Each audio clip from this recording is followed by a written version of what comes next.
Hello everyone. आपके अपने YouTube channel अमिंत्या पाठशाला में आपका बहुत बहुत स्वागत है।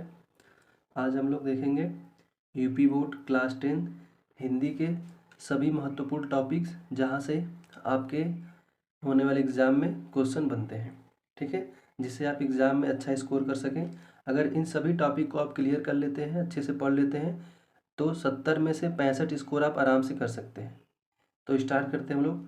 पहला है हमारा, देख लीजिए पहले कौन कौन टॉपिक से प्रश्न आपको पढ़ना है, सिलेबस के हिसाब से आप देख लीजिए। पहले देखिए कि फर्स्ट है आपका गद्य, पद्य से, एक खंड काव्य से, फिर जीवन परिचय आता है, पत्र लेखन, निबंध, अगला है आपका व्याकरण, ठीक है, फिर संस्कृत और एक साहित्य का इतिहास। ठीक, तो हम लोग स्टार्ट करते हैं पहला टॉपिक गद्य से। यानी आपके 70 नंबर के पेपर में गद्य का कितना रोल, यानी इससे कितने नंबर के क्वेश्चन आएंगे। तो टोटल मार्क्स आपका 11 नंबर के क्वेश्चन इससे आएंगे, जिसमें दो पार्ट में डिवाइड है। एक 5 नंबर का आपका एक जीवन परिचय आएगा लिखने के लिए, और 6 नंबर की एक व्याख्या लिखने के लिए। ठीक है, देखते हैं। जैसे गद्य में टोटल कुल आपके 7 पार्ट है, लेकिन अब व्याख्या के लिए सभी सातों पार्ट को नहीं पढ़ना है। ठीक है, बस जितना इंपॉर्टेंट है उसी को आपको पढ़ना है। तो जीवन परिचय को पहले देख लेते हैं। जीवन परिचय में देखिए लिखने का तरीका क्या होता है। टोटल तो 5 नंबर का है, लेकिन उनके जो जीवन परिचय में लिखेंगे 3 नंबर उस पर मिलेगा आपको परिचय पे, और रचना पे 2 नंबर है, यानी टोटल मिलाकर के आपके 5 नंबर है। तो जीवन परिचय लिखने का तरीका है कि जीवन परिचय लिखना है, साथ में उनको रचना भी लिखना है, तभी आपको पूरे 5 नंबर मिलेंगे। आते देखते हैं तीन, जो गद्य के 3 महत्वपूर्ण लेखक जिनको आपको जीवन परिचय याद करना है। पहला आपका है आचार्य रामचंद्र शुक्ल का, इनके जीवन परिचय और इनकी रचना याद कर लीजिएगा। दूसरा जयशंकर प्रसाद, और तीसरा रामधारी सिंह दिनकर। ठीक है, इन तीनों, यानी आपके एग्जाम में ऑप्शन आता है, 3 दे देगा, उसमें से आपको किन्हीं एक पर लिखना होता है। देखते हैं हम व्याख्या में, यानी जो गद्य से व्याख्या की जो 3 महत्वपूर्ण चैप्टर हैं उनको देख लीजिएगा। मित्रता, ठीक है, इसको अच्छे से पूरा पढ़ लीजिएगा। उसके बाद एक चैप्टर है आपका ममता, और तीसरा आपका इससे तू न गई मेरे मन से। ये तीनों बहुत ही महत्वपूर्ण चैप्टर हैं। अधिकतर अभी तक एग्जाम में इन्हीं तीनों चैप्टरों से आपकी व्याख्या आती है। ठीक है, तो इन तीनों चैप्टर को आप अच्छे से पढ़ लेंगे। नेक्स्ट आते हैं हम लोग पद पे। इसमें भी एक जीवन परिचय लिखने के लिए आएगा। 3 महत्वपूर्ण लेखक बता देते आपको। फिर कवियों में सूरदास, तुलसीदास और महादेवी वर्मा। इन तीनों लोग के जीवन परिचय याद कर लीजिएगा, इन तीनों में से कोई एक जरूर आ जाएगा। व्याख्या में आपको देखिए इसमें कौन कौन सा चैप्टर पढ़ना है। एक तो पद, ठीक, दूसरा है धनुष भंग वन पथ पर, इसको देख लीजिएगा। स्वदेश प्रेम, और चौथा आपका है झांसी की रानी की समाधि पर, और ये मोस्ट इंपॉर्टेंट है आपकी पुष्प की अभिलाषा। ये 4 चैप्टर की व्याख्या अच्छे से आप देख लीजिएगा, जिससे आप इसमें आपके 11 और 11 कितने हो गए, टोटल 22 नंबर आपके क्लियर हो जाएंगे। अगला टॉपिक आपका है खंड काव्य। खंड काव्य में देखिए क्या है। पहले तो ये अलग अलग विद्यालय का होता है। आप अपने जिस भी विद्यालय में पढ़ते हैं, अपने हिंदी के टीचर से आप पूछ लीजिएगा कि आपके विद्यालय का कौन सा खंड काव्य आपको लिखना होता है। ठीक, इसमें कुल 9 खंड काव्य कुछ हम लिख देते हैं, जैसे मुक्ति दूत, कर्ण, ज्योति जवाहर, ठीक है, अग्र पूजा है, मेवाड़ मुकुट। तो आपको करना क्या है कि आपके विद्यालय के जो भी हिंदी के टीचर हैं उनसे आप पूछ लेंगे आपके विद्यालय में कौन सा खंड कब आता है लिखने के लिए। ठीक है, और इसमें होता क्या है, जो भी खंड काव्य लिखना हो, जब पूछेंगे उनसे जो भी खंड काव्य है, उसमें जो उसके नायक है उसका चरित्र चित्रण करने के लिए आता है। तो पहले पूछना है, फिर जो बता देंगे कि कौन सा खंड काव्य आपको पढ़ना है, तो उस खंड काव्य के नायक का चरित्र चित्रण आपको अच्छे से पढ़ लेना है। ठीक है, नेक्स्ट आते हैं इसके आगे पत्र लेखन। एक 4 नंबर का पत्र लेखन आएगा। ठीक है, यानी एक जैसे इंग्लिश में एप्लीकेशन लिखने के लिए आता है, तो हिंदी में भी आपको एक पत्र लेखन लिखने के लिए आएगा। जैसे कुछ हम यहाँ लिखे हैं महत्वपूर्ण, इसको देख लीजिएगा आप। अपने विद्यालय के प्रधानाचार्य को छात्रवृत्ति के लिए एक आवेदन पत्र लिखिए। विद्यालय में खेल कूद सामग्री के लिए प्रधानाचार्य को एक पत्र लिखिए।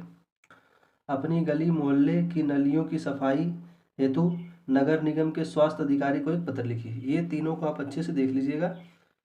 नेक्स्ट देखते हैं निबंध। एक निबंध लिखने के लिए आएगा जो 7 नंबर का रहेगा। कुछ निबंध यहाँ लिखे हैं हम, इनको देख लीजिएगा, इन्हीं में से कोई एक आएगा। जैसे पहला है विज्ञान अभिशाप या वरदान, दूसरा है बेरोजगारी की समस्या, तीसरा आपका है देश प्रेम, चौथा है व्यायाम का महत्व, प्रदूषण, फिर मेरा प्रिय कवि साहित्यकार, और एक 7वां है कुंभ मेले का वर्णन। देखिए करंट की घटना है, इसको एक बार जरूर आप देख के जाइएगा, हो सकता है कि आपके एग्जाम में आ जाए। तो एक बार देखे रहेंगे, थोड़ा बहुत देखे रहेंगे तो बना कर लिख लेंगे, ठीक है। बाकी इन सबको आप एक बार देख लीजिएगा। नेक्स्ट आते हैं जिससे सभी विद्यार्थी ज़्यादा डरते हो, संस्कृत का टॉपिक है। आपके 70 नंबर में संस्कृत का रोल 14 नंबर का, याद रखिएगा, ठीक है। और इनको आप बहुत कम समय में अच्छे से तैयार कर सकते हैं। अब देखिए इसमें 14 नंबर में आपको अलग अलग पार्ट से कैसे, पहले तो एक श्लोक आएगा आप में, इन्हीं 14 नंबर में एक श्लोक आएगा जो 2 नंबर का होगा। फिर एक गद्य पद या श्लोक, यानी एक इधर से इस वाले पार्ट से और एक इस वाले पार्ट से हिंदी अनुवाद करने के लिए आएगा, जो 5-5 यानी 10 नंबर का टोटल हो जाएगा। और अति लघुत्तरी प्रश्न संस्कृत के 2 नंबर के आएंगे, जिसमें देखने हमको अब करना क्या है, आपको पूरी किताब में से कोई 2 श्लोक याद कर लीजिए, ठीक है। कम से कम 2 श्लोक आपको तो याद ही करना पड़ेगा, 2 श्लोक याद कर लीजिए, क्योंकि एक श्लोक अगर आप हमारे जो याद किए हैं वही श्लोक आपके पेपर में दे दिया हो और उसका हिंदी अनुवाद ले, तो वहाँ लिखा रहेगा कि पेपर में दिए गए श्लोक को आपको फिर दोबारा नहीं लिखना है, तो फिर वहाँ पे आपके नंबर कट जाएंगे, ठीक है। तो कम से कम 2 श्लोक तो आप याद कर लीजिएगा। फिर देखना है कि जो कौन कौन से चैप्टर इंपॉर्टेंट है जिनको आपको हिंदी में अनुवाद करना है, यानी जिनको अच्छे से पढ़ लेना है। तो 3 चैप्टर बताते हैं आपको, इन्हीं तीनों में से देगा, फिक्स है। पहला चैप्टर आपको वाराणसी, इसको पढ़ लीजिएगा अच्छे से।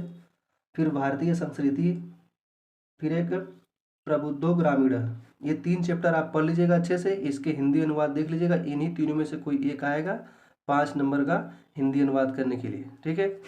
फिर एक श्लोक का भी अनुवाद आता है, ये भी 5 नंबर का रहेगा। अब इसमें श्लोक में कौन कौन से चैप्टर आपको देखने हैं, तो एक देख लीजिएगा आपको अनयोक्ति विलास, इस चैप्टर को पढ़ लीजिएगा, और एक जीवन सूत्राणी, बस इन्हीं 2 चैप्टर को बार बार घुमा फिरा के इन्हीं में से आता है, तो ये 2 चैप्टर आप पढ़ लीजिएगा। एक क्या है, अनयोक्ति विलास, और एक जीवन सूत्राणी, ठीक है। और अति लघुत्तरी प्रश्न के लिए क्या करना है आपको, प्रीवियस ईयर के जितने भी रिपीटेड क्वेश्चन है उसको आप देख लीजिएगा, सभी चैप्टर से जो बार बार पूछे गए हैं उन्हीं में से कोई एक क्वेश्चन 2 क्वेश्चन आ जाएगा, ठीक। अब आते हैं व्याकरण वाले पार्ट पे। अब व्याकरण देखिए, व्याकरण और हिंदी साहित्य दोनों आपको MCQ टाइप में आएंगे, दोनों को मिलाकर टोटल कितने मार्क्स होंगे आपके, 20 मार्क्स, याद रखिएगा। टोटल हिंदी साहित्य 10 नंबर का रहेगा और व्याकरण 10 नंबर का, और अब ये MCQ में देता है। अब व्याकरण देखिए है क्या क्या, पहला टॉपिक आपका रस है, रस में 2 पढ़ना है आपको, करुण एवं हास्य रस 1 नंबर का आएगा, उदाहरण वगैरह सब अच्छे से देख लीजिएगा। दूसरा अलंकार है, जिसमें आपको अर्थालंकार, उपमा अलंकार, रूपक एवं उत्प्रेक्षा, ये भी एक कोई एक इन्हीं में से कोई एक आएगा 1 नंबर का। उदाहरण देख लीजिएगा, उदाहरण देख के पूछ सकता है निम्नलिखित में से कौन सा अलंकार है, ठीक है। छंद से 1 नंबर का क्वेश्चन आएगा, कोई एक छंद में से। उपसर्ग से एक क्वेश्चन आएगा। अब ये जो आपको उपसर्ग लिखे हम देखिए, अ, अन, अप, नीर, अभी, अधि, सह, परिसु, इन्हीं एक कितने 6, 7, 8 जो भी हैं, इनसे एक क्वेश्चन आएगा, फिक्स है कि इसी में से आएगा, तो इन पे 1, 2, 3, 4 वर्ड आप अच्छे से इसको देख लीजिएगा। फिर समास जैसे देख लीजिए, अगर हम बताएं अपमान हो गया, ठीक है, ये अभिशाप हो गया, अधिकार हो गया, सहपाठी हो गया, परिवार हो गया, तो ये सबको आप देख लीजिएगा। समास से द्वंद्व, द्विगु, कर्मधारय और बहुब्रीहि, इन तीनों समास में से कोई एक समास आपसे पूछेगा और 1 नंबर का, ठीक है। किसी एक कोई एक समास पूछ देगा, 1 नंबर का यहाँ से आएगा।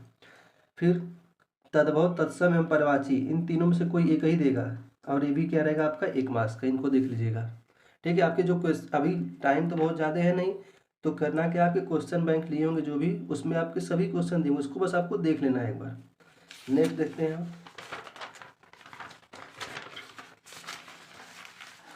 इसके बाद संस्कृत व्याकरण से देखिए एक क्वेश्चन आएगा, सर्वनाम, ठीक है। संस्कृत व्याकरण में सर्वनाम पूछता है, फिक्स से 2 वर्ड आप देख लीजिएगा, एक तद और एक युष्मद, इन दोनों के सर्वनाम आप देख लीजिएगा, 1 नंबर के क्वेश्चन आएंगे।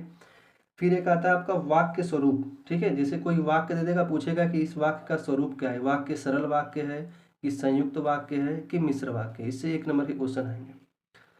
एक आता है आपका पद परिचय, जिसमें आपको पूछता है विकारी एवं अविकारी शब्द, विकारी और अविकारी से 1 नंबर के क्वेश्चन आएंगे। अब लास्ट टॉपिक आपका हिंदी साहित्य का इतिहास, जिसमें आपके क्वेश्चन बैंक से पूरे पढ़ लेने हैं, जिसमें दिया जैसे शुक्ल युग एवं शुक्लोत्तर युग से 5 क्वेश्चन 5 नंबर, रीतिकाल एवं आधुनिक काल से 5 क्वेश्चन 5 नंबर, इनको कंप्लीट कर लीजिएगा। टोटल इतना ही आपको पढ़ना, बस इससे ज़्यादा नहीं पढ़ना, जितना बताएं उसको आप अच्छे से आप पहले भी पढ़े होंगे, बाकी एक तो आइडिया मिल जाएगा आपको कैसे कैसे जो चीज़ें आपकी छूटी उनको कैसे रिवाइज करना है। बस इतना आपका कंप्लीट सिलेबस है। एग्जाम में बहुत टाइम तो बचा नहीं है, तो एग्जाम से पहले इन सब चीज़ों को जितना बचा है इसको अच्छे से देख लीजिएगा। अगर आप इसको फॉलो करते हैं तो फिक्स है कि आप 70 में 65 स्कोर आराम से कर सकते हैं। ठीक है, 65 प्लस ही स्कोर कर सकते हैं। तो बाकी आप लोग इसको अच्छे से रिवाइज कर लीजिएगा। वीडियो कैसे लगी आप ज़रूर बताइए। बाकी मिलते हैं नेक्स्ट वीडियो में, तब तक के लिए धन्यवाद। और चैनल को आप लोग सब्सक्राइब कर लीजिए। ठीक है, थैंक यू।